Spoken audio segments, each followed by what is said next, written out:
के छे, हाथ निकाले के छे, तब न प्रशांतो जी सवाल पूछथिन, अहाँ जवाब देबै। भाषण प्रवचन के सभा नहीं छे। जन सुराज के मतलब की छे? जनता के सुंदर राज। हमें कहबै जनता के सुंदर राज, अहाँ सब दू बेर कहबै जन सुराज, जन सुराज, जनता का सुंदर राज। देखियो, अब यहाँ के फैक्ट्री चाहिए, रोजगार चाहिए, अहाँ के स्कूल चाहिए, नारा नहीं निकलते। 17 महीना चलथिन, पूरा बिहार बुलथिन, पूरा मेहनत ही करथिन, अहाँ के जनता के राज मिल जाए। नहीं होते, सबके नारा लगवे के छे, कम से कम नारो तो लगाइयो, जनता के राज चाहिए। तो हमें कहबै जनता के सुंदर राज, सबके कहे के छे 2 बार जन सुराज, जन सुराज, जनता का सुंदर राज, जनता का सुंदर राज। अब एक बार प्रशांत किशोर जी के लिए जोरदार ताली बजाइयो, आके बताइए केकरा से निकले के रास्ता कुछ। नमस्कार। जैसा कि हमारे साथी बता रहे थे, यहाँ कोई सभा नहीं है, यहाँ हम लोग चाय पीने के लिए रुकते हैं रास्ता में।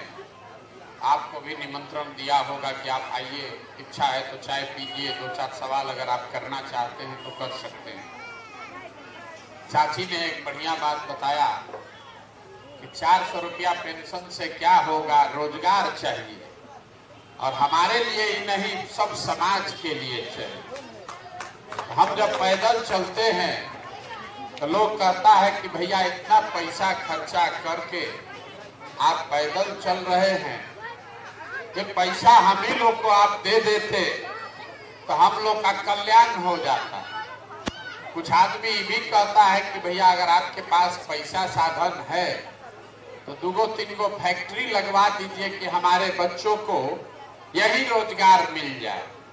लेकिन इस पूरे अभियान में हम किसी का मदद नहीं करते, फैक्ट्री वैक्ट्री लगाने का बात नहीं करते। काहे? अगर हम आपका मदद एक दिन कर भी दें, उससे तो आपका जीवन नहीं सुधरेगा। और जो बात चाची बताई, अगर यहाँ फैक्ट्री लग जाए, आपके बच्चों को तो रोजगार मिल जाएगा, लेकिन बिहार में तो 40,000 गांव है, सबके बच्चे को रोजगार कैसे मिलेगा? यही अभी रास्ता आपको बताएंगे। हम वोट नहीं मांगते हैं, हमारा कोई दल नहीं है। लोग कहता है भैया वोट काहे नहीं मांग रहे? तो वोट मांगने वाला तो हर 2-3 बरिस पर आपके पास कोई न कोई आता ही है। जो आता है वो यही कहता है हमको वोट दे दीजिए, हम आएंगे तो आपका सब काम हो जाएगा। यही कहानी सुन सुन के आप जीवन भर से वोट दिए जा रहे। पहले 40-45 बरस आप कांग्रेस को जिताए, फिर 15 बरिस लालू जी को राजा बनाए, अभी 18 बरस से नीतीश बाबू पलट पलट के कुर्सी पर बैठे हैं। दिल्ली में आपने हमने मोदी जी को भी राजा बनाकर देख लिया। आपका और आपके बच्चों का जीवन नहीं बदला। तो अब आए हैं कोई प्रशांत किशोर, आप हमारा बात सुनिएगा, हम पर भरोसा करके हमको वोट दीजिएगा, तो इसका क्या गारंटी है कि जीतने के बाद हम धोखा नहीं करेंगे? जैसे पहले का आदमी अच्छा बोल के वोट ले गया, हम भी अच्छा बोल के वोट लेंगे, और जीतने के बाद हम भी आपके बच्चों की चिंता नहीं करेंगे। इसीलिए हम वोट नहीं मांगते।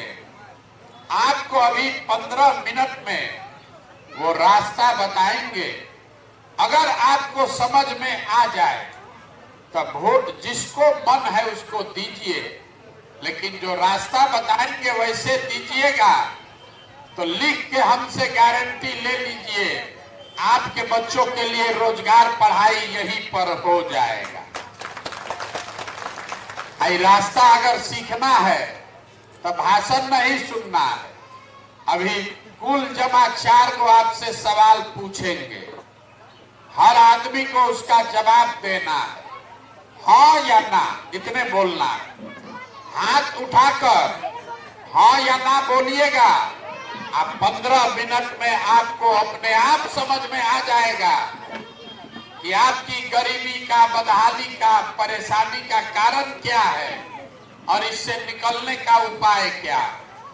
जवाब सबको देना है, जवाब नहीं दीजिएगा तो नहीं बुझाएगा। आप जितना लोग आए हैं, अभी रोजगार पढ़ाई का बात हुआ है, चचा भी बोले हैं फैक्ट्री होना चाहिए। सब लोग जरा सोच के बताइए, आपके गांव पंचायत में और कुछ हो या ना हो, सबको हाथ उठाकर बताना है, हाँ या ना बोलना है। आपके गांव पंचायत में और कुछ हो या ना हो, आप सभी के बच्चों के पढ़ने के लिए अच्छी व्यवस्था होनी चाहिए या नहीं होनी चाहिए? जोर से बोलिए, सुनाई नहीं दे रहा है। होना चाहिए कि नहीं होना चाहिए? होना चाहिए। हम नहीं बोले। देखिए यहाँ का आदमी कितना समझदार है। आप चाहे पढ़े लिखे हैं या अनपढ़, आप गरीब हैं या अमीर, अगड़े हैं या पिछड़े, महिला या पुरुष, सब लोग आप बोले कि ना भैया पढ़ने का व्यवस्था तो होना ही चाहिए। इतना समझदारी आप सबका है कि अगर आपका बाल बच्चा बढ़िया पढ़ लिख जाए, पढ़ लिख के नौकरी रोजगार पा जाए, तो कोई मुखिया बने, कोई विधायक बने, नीतीश चाहे लालटेन के साथ मुख्यमंत्री बने कि कमल पर तैर के मुख्यमंत्री बने, आपके बच्चे का जीवन सुधर जाएगा। ये समझदारी आपको है। तो आप जितना समझदार लोग यहाँ बैठे हैं, सब आदमी जरा एक बार अपने अपने बच्चों का चेहरा याद कर लीजिए और अपने बच्चों के नाम पर एक बार ईमानदारी से बताइए, आप में से किसने जीवन में एक बार भी अपने बच्चों के पढ़ाई के लिए वोट दिया है? देखिए पूरा गांव का दशा देखिए। अभी कितना जोर से बोले हैं, ए भैया पढ़ाई होना चाहिए, लेकिन जीवन में दूसरे के लिए छोड़िए, नेता के लिए छोड़िए, अपने बच्चों के पढ़ाई के लिए आपने वोट नहीं दिया। छोड़िए पढ़ाई का बात। कुछ आदमी कहेगा कि भैया पढ़ लिख के भी नौकरी नहीं मिलता है, पढ़ने का क्या फायदा है? रोजगार तो सबको चाहिए। आपने अपने बहू का बात कहा, चचा को फैक्ट्री चाहिए। इतना बात सबको बुझा रहा है कि अगर यहाँ फैक्ट्री लग जाए, आपके बच्चों को यही रोजगार मिल जाएगा। लेकिन आपने तो जीवन में कभी फैक्ट्री रोजगार के लिए भी वोट नहीं दिया। अभी आप यहाँ जितने लोग बैठे हैं, सबके घर में खेती किसानी होता है। अभी 2 महीना पहले धान कटा है, सबको मालूम है धान का दाम है 2150 रुपया क्विंटल। आप बेचे हैं 1700 में, 1800 में, 1600 में। सबको बुझा रहा है कि अगर आपके धान का 2150 रुपया मिलता तो नेता का नहीं आपका आमदनी बढ़ता। लेकिन आपने कभी गेहूं धान के दाम के लिए वोटे नहीं दिया। तो जब आप अपने बच्चों के पढ़ाई के लिए, अपने रोजी रोजगार आमदनी के लिए वोटे नहीं देते हैं, तो आपको मिलेगा कैसे? अब कोई खड़ा होके ज्ञानी कहेगा कि भैया बिहार में तो सब नेता चोरे हैं, हम लोग तो सबको वोट दे के देख लिए, अभी तक हम लोग का काम नहीं हुआ, तो इसका क्या गारंटी है कि रोजगार पढ़ाई के लिए वोट देंगे तो मिलेगा? बिल्कुल इसका गारंटी है। आप हमसे लिख के ले लीजिए, वोट मोदी को दीजिए कि लालू को दीजिए, हम गारंटी देते हैं जो रास्ता से बताएंगे वैसे वोट दीजिएगा तो आपके बच्चों को रोजगार पढ़ाई मिलेगा ही मिलेगा।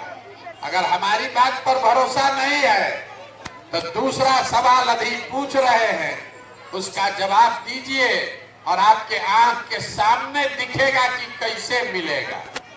सब आदमी को सोच के जवाब देना